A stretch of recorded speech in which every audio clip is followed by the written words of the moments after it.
ተልባ ቢንጫጫ በአንድ ሙቀጫ ይባላል። ተልባዎች ይንጫጫሉ።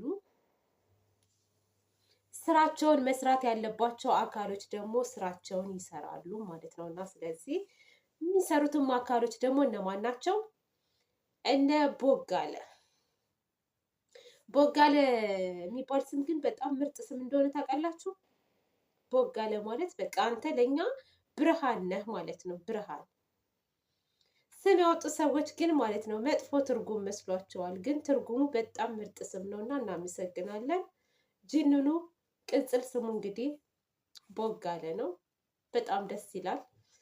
እናም በዛሬው ዕለት እንግዲህ ቤታቸው ገብተዋል። በጣም ደስ ብሎናል።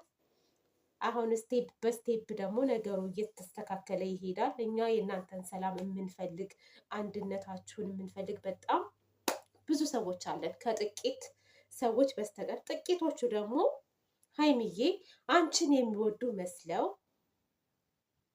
ነገር ግን ቡራዬን ሊነጥቁሽ ስለ ቡራ መጥፎ ነገር ነጋም ጠዋትም ያወራሉ።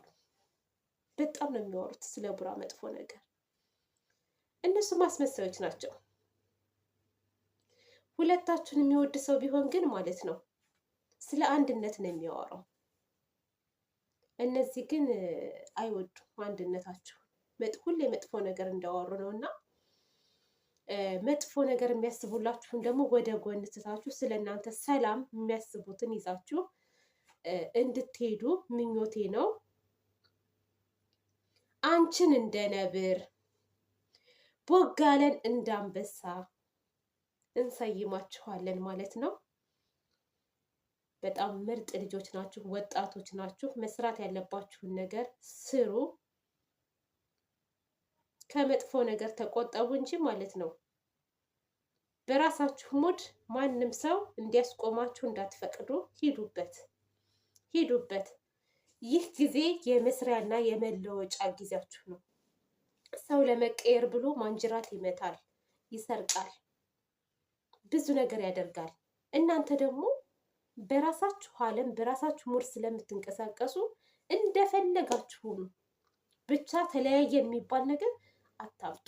ተለያየ የሚባለውን ነገር አጥፉት ከአይምሯችሁ ማለት ነው። ከዛ ውጭ ግን ድራማ በሉት እኮ በቃ ተከታታይ ድራማ አታውቁም እንዴ? የግድ ድራማ ነው ማለት አለባቸው እነዚህ ልጆች። ስለ ተከታታይ ድራማ ይፋታል፣ ይጣላል፣ ይጋባል፣ ይዋለዳል ምናምን ምናምን ነው ድራማ። ሰው ልጆቹ ይስሩበት በቃ ተዋቸው። ቦጋለ ይችላል በሉ። በዚህ አጋጣሚ ደግሞ እሺ ቦጋለ ይችላል በሉ።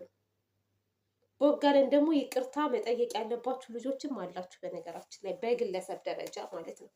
በግለሰብ ደረጃ ይቅርታ ጠይቁት። በሀይሚ ሳይሆን በግለሰብ ደረጃ የምጠሉት ልጆች ይቅርታ መጠየቅ አለባችሁ። ምክንያቱም ካለ ጥፋቱ ጥፋተኛ ነው ብላችሁ ስትወቅሱት ነበረ። በዛ ላይ ደግሞ ማለት ነው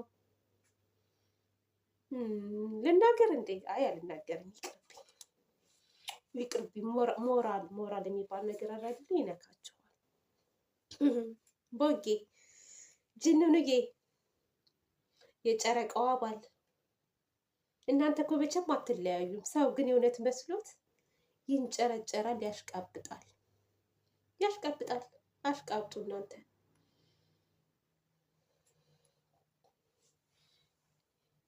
እና በቃ እኛ በጣም ደስ ብሎናል በነገራችን ላይ